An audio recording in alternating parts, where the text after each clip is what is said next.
บ่าวสุกเพิ่นไปจอบเบิ่งเมียเก่าเพิ่นคู่มือโอ้ยตอบไปเลย ชมเพิ่นนั่งริมเพิ่นอยู่เฮือนบ่ล่ะเฮ็ดแต่เฮือนหั่นแหละบ่เห็นคนอยู่บ่ทุกคนในเฮือนนั่งริมนะฮะเพิ่นเลยแต่ว่าบ่เห็นดอกนั่งริมเนาะ อันนี้เนี่ยอันนี้อันนั้น ใช่ โอ้ยเอื่อยแล้ว เอาสบายดีทุกคนมื้อนี้ก็มาหาบ่าวสุกคือเก่าเนาะแต่ว่าเพิ่นอยู่เฮือนบ่ได้กูบ่เห็นไผอากาศหนาวๆจะสิแม่นเนาะอยู่ห้องผู้บ่นี่โคตรเลยบ่าวสุกบ่าวสุกยิงเกิบอยู่เทิงบ่ดิโอ้ผู้ทุกคนเพิ่นโหดสวนอยู่ทางน่ะอากาศหนาวๆอยู่สิโอ้ยว่าลบออกทางบ้านบ่าวสุกนี่อากาศหนาวเลยทุกคนเอ้ยทั้งบ้านทุกคนเด้อากาศหนาวกันบ่เพราะว่านี่ก็เดือน12แล้วเนาะหัวลมเริ่มออกแล้วเด้นี่2มื้อนี่ล่ะสบายดีบ่าวสุก โอ้ยไปดีนะเอ้ย โคตรพักบ่เอ้ยอากาศหนาวแท้เนาะ โอ้ยลงแข่งดีมีรอ จะมาใส่ส่งค่าสันบ่หนาวบ่ ลุงกับดีน้ำไปได้ดอก คนเฮ็ดพักกันทุกคนเลยโอ้พักอันนี้พักอีหยังนี่ โอ้ย กินกับลาบกับก้อยแซ่บได้นี่ โอ้ไปย่างแล้ว พักหยัง ขอเอามา เจ้ายังบ่จากว่าติ สบายดีเด้อดังเด้อสบายดีเด้อคนเด้อมานี่ สบายดีนะทุกคนเนาะ ผัก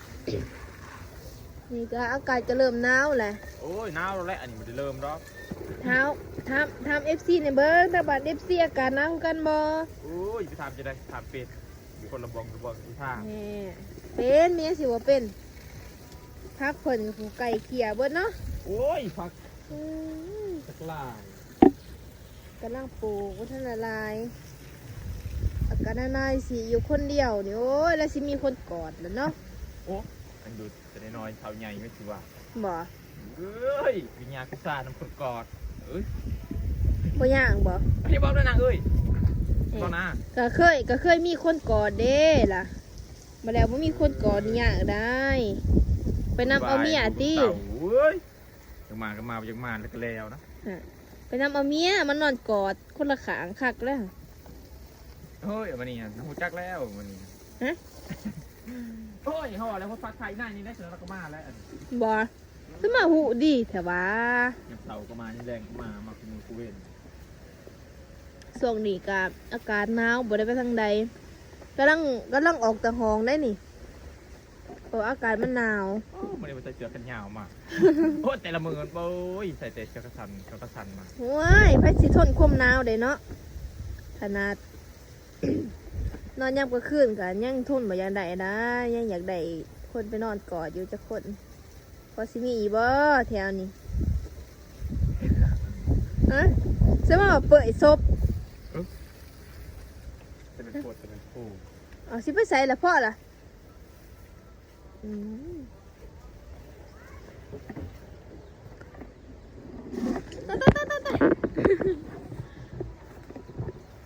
ก็บาสุก อันนั้นเขาอะไรกันนางนี่กระต่ายจะไม่ได้ทายอะไรกันไปนั่ง เรื่องสีขาวของหนาวก็บาสุกนี่บ่ทุกคนเลย เธอจะบอกกันนะโอ้ยอยู่ก็อยู่ชายทอเลยกระต่ายกระดอ โอ้เขามานี่อุ่นเนาะ อย่าไปอัดนางเอ้ยมือน่ะ เหมือนดอก เอาใครที่นอกคนนั้นน่ะ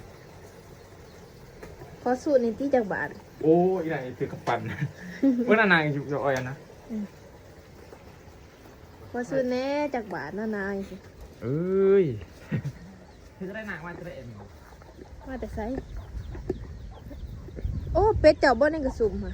มันเงาเลยได้ขากินไปได้ โอ้ยอากาศนานๆนี่มันก็นี่แหละเป็ด บ่ โอ้ยการบินบาบบืมมันบ่แม่นแนว อันนี้ไก่ยังบินบ่าๆบีบ ไก่กับเป็ดก็ตั้งกันแล้วนะ บ่เห็นมันเงาหั่นดอกจะได้ใต้ถิ่นที่ซื้อขากินเลยนะว่าสิเป็นคนขั่วให้ดอกได้บ่ล่ะ อยากกินจักเลียงจักเอาจักเลียงจักเกลือเป็ดอยากเลียงเอาแล้วเป็ดอันนี้อยากมาหาน้ำมู มือหนาสิเอาไก่มาให้เห็ดไก่อบเพื่อให้กินเด้อ มาตอนนั้นน่ะ เฮ็ดแบบใหม่แน่จนใน FC เพิ่นเบิ่งเพิ่นสิน่าเบื่อแล้วมีแต่ถ่ายอยู่จังซี่เฮ็ดแบบสไตล์แบบกินแน่เนาะ เนี่ยท้าน้ำเต็มไปเลยของเอาน้ำเต็มกบปะโอ้ยมะขามนี่ดกอะไร เฮ็ดมะขามดองกินได้เป็นได โอ้ยจนงากอง เห็นเป็นบ่มะขามดอง งั้นสิอย่างคำดอง บ่เฮ็ดไปขายบ่อยากอะ เอ้ย เพิ่นก็บ่ได้ค่อยใส่แพะทุกคนเอ้ยเพิ่นก็ใส่แต่ทรงช่วงนี้ คือบางหันโอ้ยเพิ่นอยู่กับเมียเพิ่น โอ้ยตอนนั้นเมีย2-3 คน เมีย2-3 คนจนบ่มีเวลาเขาสิใส่ส่งใส่แต่แพะเอา นี่น้ำยังดิมยังใส่นังแผ่โอ้ยวนเวียนอันนี้จะนุ่งยักษ์ก็นุ่งเนาะอันนี้ อันนี้หันบ่ได้นุ่ง2-3 มื้อก็น้าก็บ่ได้อาบแล้วจังซี่หนาวๆจังซี่เนาะ อาบน้ำอีหน่ายเนี่ยเอาเป็นสีตัวแดง ส่งก็ใส่แต่ตัวเก่านี่แหละบัด กองเขาว่าห้ามอาบน้ำโอ้ยตายเลย แม่นบ่ล่ะอาบน้ำอาบไหนห่วยอากาศมันหนาวจังซี่เนาะข่อยไข้ดอกเนาะผู้เดียวบ่อาบก็ได้ โอ้ยบาบุกมินนั่งเอ้ยเรานำอาบก็ บ่มีดอกข่อยหอมอยู่แล้ว เฮ้ย หรือว่าสิลองเบิ่งบ่ลองดมเบิ่งบ่หอมหรือมินจะสิหูอยู่ดอก น้ำบ่อาบมาจะบอกกูจักเด้อ ห่วยเหือบ่ได้ออกเด้บ่ได้ไปทางไหน ถ้าน้ำบ่อาบเป็นที่ประทามมาหอมดูมินโอ้ยหมดทามบ่บอกกูจักเด้อเป็นอะไร มา ก็เต็มไป เพิ่นนุ่งจะส่งได้ทุกคนเอ้ยเดี๋ยวนี้ผมมันได้คอยนุ่งแพะก็ลืมแล้วบ่จ๊ะแพะฮะ อันนี้ได้แผลเหรอ ฮะ อันนี้ได้แผล ไส อันนี้ได้ โอ้ก็ผ่านไปอีนี่เนาะ แล้วพรมน้ำสักพูดอาบน้ำ สิอาบน้ำบ่อาบแล้วไม่ขอชียืนเผา บ้าอาบน้ำกันยืนเบิ่งอันนี้น้ำหุงก็ไม่นั่งขยักเอามือตับกินนะ บ่ขอพยายามบ่หุงขอยากมาไข่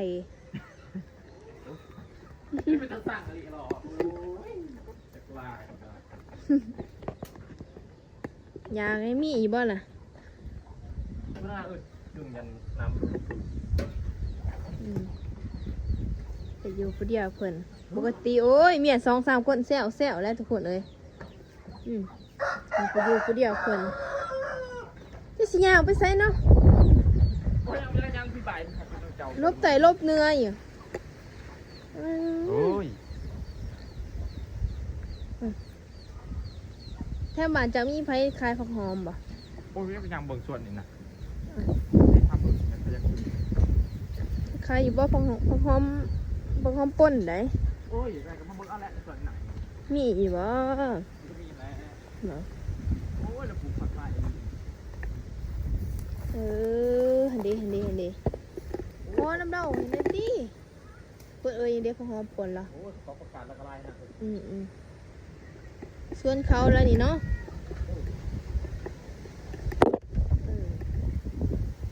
พ่อนี่เป็นไร โอ้ยอยู่ไทยนะไอ้สุดแปลก พ่อซื้อน้ำเรานี่โอ้เราเห็ดอีหยังนะ โอ้ยอะไรนกกระจาบมันนกกินใบผักว่ะ แล้วไปไหนพาเรายางในบ้านนะ อากาศหนาวนะ ไปอยู่2 คนเฮาไปยัง โอ้ยบ้านะ ไปบ่นี่ ที่ไหนก็นั่งย่างอยู่ในสบานนั่งเนาะ มานะขอยอยากอยู่กับเจ้า2 คน จะเบิ่ง ไป โอ้ยที่ไหนนะอีไหนนี่น้อย ไปเมื่อคืนสิไปไสล่ะบ่สุกขอบ่ไปน้ำเจ้าได้ซะ โอ้ยส่งมือนั่งริม ฮะ ส่งมือนั่งริม สมมุตินั่งริมเพิ่นอยู่เฮือนบ่ล่ะ